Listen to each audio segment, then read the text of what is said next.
L'être humain respire, ça c'est vrai, mais aussi les plantes aussi respirent. Mais est-ce qu'on sait comment est-ce que les plantes respirent? On nous a toujours dit que les plantes respirent, mais quel est le processus qui est caché derrière le processus de respiration des plantes? Bienvenue sur la chaîne Sciences et Culture TV, la chaîne qui explique les phénomènes scientifiques. Allez, on y va. La respiration des plantes consiste en un processus complexe qui leur permet de produire de l'énergie nécessaire à leur croissance et à leur survie. Qu'est-ce qui se passe en réalité? En fait, les plantes réalisent la respiration grâce à des structures spécialisées appelées stomates. Donc, les stomates sont présents dans leur surface foliaire. Les stomates sont des petits pores qui s'ouvrent et se ferment pour permettre l'échange de gaz entre les plantes et son environnement. Durant la respiration, les plantes absorbent de l'oxygène, donc du O2, et libèrent du gaz carbonique, du CO2 ou du dioxyde de carbone.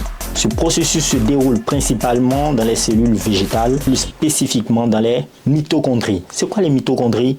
Eh bien, les mitochondries, ce sont les centrales énergétiques des cellules. C'est comme l'ATP qui permet d'emmagasiner en fait de l'énergie chimique. La respiration des plantes comporte 3 étapes principales. La glycolyse, le cycle de Krebs et la phosphorylation oxydative. Bon, ce sont des grands mots, mais on va expliquer ça.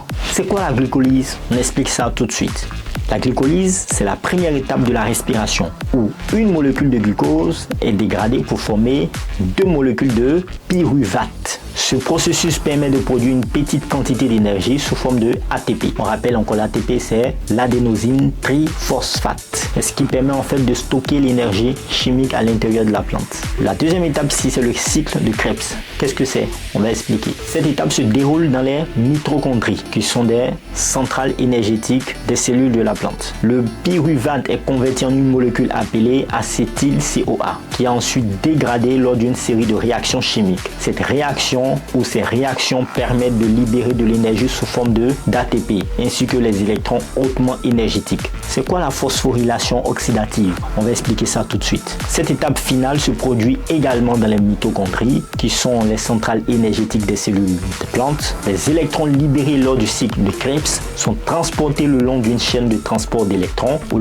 l'énergie est utilisée pour synthétiser l'ATP, qui est l'adénosine triphosphate, par un processus appelé phosphorylation oxydative. L'oxygène est nécessaire dans cette étape pour servir de récepteur final des électrons, formant ainsi de l'eau, H2O. En résumé, qu'est-ce qu'on peut retenir? La respiration des plantes est un processus qui leur permet de convertir les sucres en énergie utilisable, donc l'ATP, pour leur croissance et leur métabolisme.